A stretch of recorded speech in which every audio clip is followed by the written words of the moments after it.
തെരുവുനായ പ്രശ്നത്തിൽ നായസ്നേഹികൾക്കെതിരെ സുപ്രീം കോടതി. നായ്ക്കൾ 9 വയസ്സുള്ള കുട്ടിയെ ആക്രമിക്കുമ്പോൾ ആരാണ് ഉത്തരവാദിയാകേണ്ടതെന്ന് കോടതി. പ്രശ്നങ്ങൾക്ക് നേരെ തങ്ങൾ കണ്ണടയ്ക്കണമെന്നാണോ നിങ്ങൾ ആഗ്രഹിക്കുന്നതെന്നും നായസ്നേഹികളോട് കോടതി ചോദിച്ചു. വിഷ്ണു തലവൂർ ചേരുന്നു. വിഷ്ണു, എന്തൊക്കെയാണ് വിശദാംശങ്ങൾ?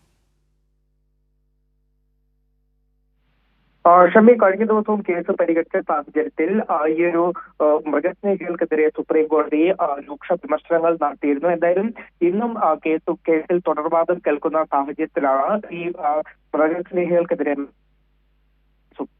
വീണ്ടും രൂക്ഷ വിമർശനം നടത്തിയിരിക്കുന്നത്. നായ്ക്കൾ 9 വയസ്സുള്ള കുട്ടിയെ ആക്രമിക്കുമ്പോൾ ആരാണോ ഉത്തരവാദിയാകേണ്ടത് എന്നൊരു ചോദ്യമാണ് കോടതി ഇപ്പോൾ ഉന്നയിച്ചിരിക്കുന്നത്. നായകൾക്ക് ഭക്ഷണം നൽകുന്ന സംഘടനയാണോ അത്തരത്തിൽ ഉത്തരവാദിയാകേണ്ടത് എന്നൊരു ചോദ്യം സുപ്രീം കോടതി ചോദിക്കുന്നുണ്ട്. അതോടൊപ്പം തന്നെ പ്രശ്നങ്ങൾക്ക് നേരെ തങ്ങൾ കണ്ണടയ്ക്കണമെന്നാണോ ഈ നായസ്നേഹികൾ ആഗ്രഹിക്കുന്നത് എന്നതാണ് സുപ്രീം കോടതി ചോദിക്കുന്നത്. അതോടൊപ്പം തന്നെ തെരുവ് നായ്ക്കളെ പിടികൂടാൻ പോയ മുനിസിപ്പൽ അധികാരികളെ അഭിഭാഷകർ ആക്രമിച്ച കാര്യം കൂടി ഇപ്പോൾ സുപ്രീം കോടതി പരാമർശിച്ചിട്ടുണ്ട്. നായസ്നേഹികളായിട്ടുള്ള അഭിഭാഷകരാണ് അത്തരത്തിൽ മുനിസിപ്പൽ അധികാരികളെ ആക്രമിക്കുന്ന തലത്തിലേക്ക് നീങ്ങിയത്. അതൊരു മോശം പ്രവണതയാണ് എന്നൊരു കാര്യം കൂടിയാണ് കോടതി ചൂണ്ടിക്കാട്ടുന്നത്. ഇതിനു പുറമെ നായ്ക്കളുടെ ആക്രമണം ABC നിയമങ്ങൾ പരിഹരിക്കുന്നില്ല എന്നാണ് നായസ്നേഹികൾക്കെതിരായിട്ടുള്ള ഹർജിയിൽ കക്ഷി ചേർന്ന ആളുകൾ ചൂണ്ടിക്കാട്ടിയത്. ABC ജനന നിയന്ത്രണത്തിന് വേണ്ടി